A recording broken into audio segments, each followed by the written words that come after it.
दिल्ली शराब नीति से जुड़े कथित घोटाला मामले में बड़ी राहत देती हुई अरविंद केजरीवाल और मनीष सिसोदिया को अदालत ने बरी कर दिया है। राउज एवेन्यू कोर्ट ने अपने फैसले में कहा कि दोनों नेताओं के खिलाफ पर्याप्त और ठोस सबूत पेश नहीं किए गए।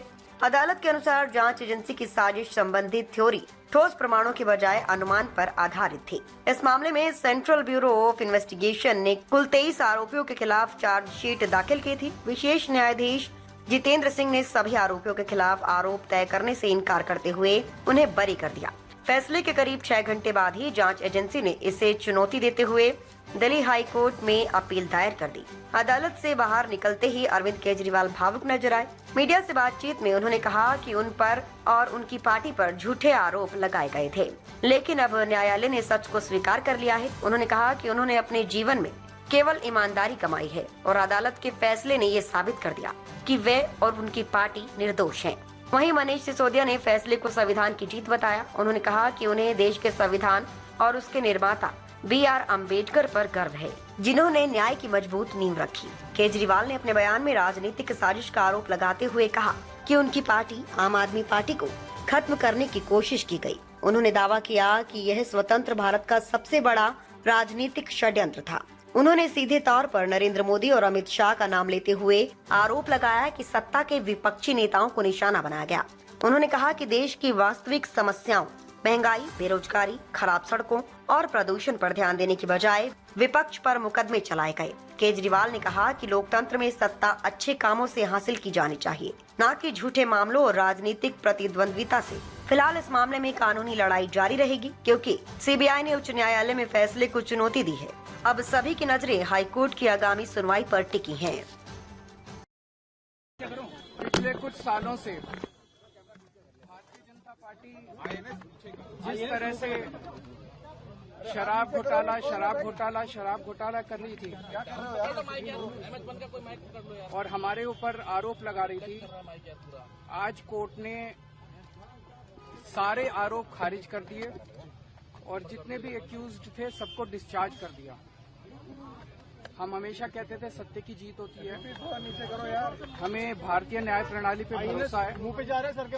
मैं जज साहब का बहुत बहुत शुक्रिया अदा करता हूं, जिन्होंने हमारे साथ न्याय किया, सत्य की जीत हुई। मैं हमेशा कहता था कि भगवान हमारे साथ है। मोदी जी ने और अमित शाह जी ने मिलके आजाद भारत का सबसे बड़ा राजनीतिक षड्यंत्र रचा। आम आदमी पार्टी को खत्म करने के लिए आम आदमी पार्टी के सबसे बड़े 5 नेताओं को जेल में डाल दिया गया। यहां तक कि सिटिंग चीफ मिनिस्टर, जो आज तक भारत के इतिहास में कभी नहीं हुआ, सिटिंग चीफ मिनिस्टर को उसके घर से घसीटकर जेल में डाला गया और 6 महीने तक जेल में रखा गया। हमारे उप मुख्यमंत्री मनीष सिसोदिया जी, उनको लगभग 2 साल तक जेल में रखा गया। पूरा का पूरा फर्जी केस था। हमारे ऊपर कीचड़ फेंका गया। 24 घंटे टीवी चैनलों के ऊपर डिबेट चलते थे, खबरें दिखाई जाती थी, केजरीवाल भ्रष्ट है, केजरीवाल भ्रष्ट है।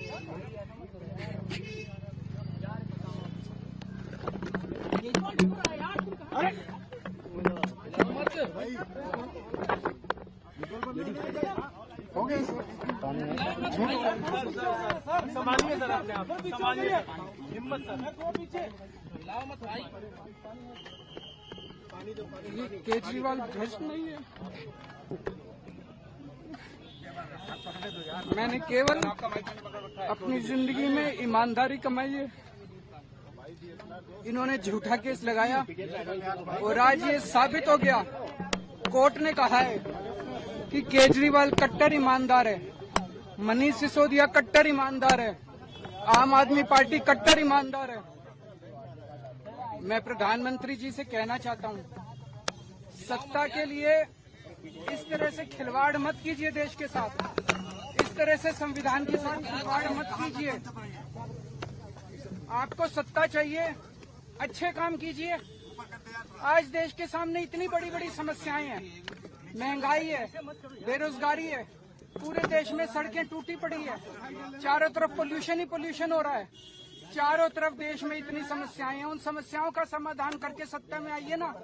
केजरीवाल पे, आम आदमी पार्टी पे झूठे केस क्यों करते हैं? अच्छा काम करके सत्ता में आइए। इस तरह के झूठे केस करना और 24 घंटे विरोधियों के, विपक्षियों के खिलाफ ऊट पटांग के केस करना, उनको जेल में डालना, ये एक प्रधानमंत्री को शोभा नहीं देता। इससे देश आगे नहीं बढ़ेगा। देश आगे तब बढ़ेगा जब जनता की समस्याओं का समाधान किया जाएगा। वकीलों ने हमारा साथ दिया और उन सारे देश भर के लोगों का जिन्होंने पिछले 4 साल से जिस तरह से हमारे ऊपर अत्याचार किया जा रहा था, इतने कठिन समय में हम लोगों का साथ दिया, उनका धन्यवाद करना चाहता हूं। आप जान रहे हैं कि किस तरह से पिछले 4 साल से ईडी को, सीबीआई को, सारी संस्थाओं को इस्तेमाल करके हमारे ऊपर एक शराब घोटाला नाम का एक आरोप लगाया गया। सीबीआई ने, ईडी ने उसमें चार्जशीट फाइल की। आज कोर्ट को प्राइमा फेसी ये निर्णय लेना था कि क्या सबूत और गवाहों के बयानों के आधार पे सफिशिएंट मटेरियल है कि इसमें मुकदमा चलाया जाए। अभी मुकदमा चला नहीं था। कोर्ट को यह निर्णय लेना था कि क्या मुकदमा चलाने लायक सफिशिएंट मटेरियल है, और कोर्ट ने लगभग 600 पेज के आदेश में सारे सबूतों और सारे गवाहों को मद्देनजर रखते हुए ये कहा है कि इतना भी सबूत नहीं है, इतने भी गवाहों के बयान नहीं है, एक निक्का सा भी सबूत नहीं है कि इसमें मुकदमा तक चलाया जा सके। अगर मुकदमा चलाया जाता, 15-20 साल मुकदमा चलता, उसमें बहुत सारे गवाह बुलाए जाते, सबूत रखे जाते, उसके बाद होता, वो तो अलग बात है। कोर्ट का ये कहना है कि इतना टुच्चा केस है, इतना फर्जी केस है, इतना बेकार केस है, इतना गलत केस है। ये मैं नहीं कह रहा, ये भाषा है। आप कोर्ट का ऑर्डर पढ़िए। ये ऑर्डर जो है ये ऐतिहासिक ऑर्डर है। कोर्ट ने कहा है कि इतना फर्जी केस है, इतना फर्जी केस है, एक भी सबूत नहीं है, एक भी गवाह नहीं है कि इसमें मुकदमा भी नहीं चलाया जा सकता। ये पूरा षड्यंत्र किसने रचा, क्यों रचा? ये पूरा षड्यंत्र 2 लोगों ने मिलकर रचा, नरेंद्र मोदी जी और अमित शाह जी। और आज उन दोनों को पूरे देश से माफी मांगनी चाहिए। खबर तड़का टीवी हिंदी, सत्य, निष्पक्ष और निर्भीक पत्रकारिता का वादा। देश दुनिया की ताज़ा खबरें, गहन विश्लेषण और दिल को छूने वाली कहानियाँ जो जागरूकता जगाती हैं और बदलाव की प्रेरणा देती हैं। हर पल अपडेटेड रहें, हमारे परिवार का हिस्सा बने। जुड़ें, सब्सक्राइब करें। YouTube और Facebook पर खबर तड़का टीवी को फॉलो करें, नोटिफिकेशन ऑन करें, हर ब्रेकिंग न्यूज तुरंत पाएं। कमेंट, लाइक, शेयर, अपनी राय साझा करें, वीडियो लाइक करें और सच्चाई की आवाज फैलाएं। हमें फॉलो करें YouTube, Facebook, Insta, LinkedIn, x पर और वेबसाइट है रहnews.com। आपके समर्थन से सच्चाई की आवाज और बुलंद होगी। आइए जागरूकता की इस यात्रा में साथ चलें।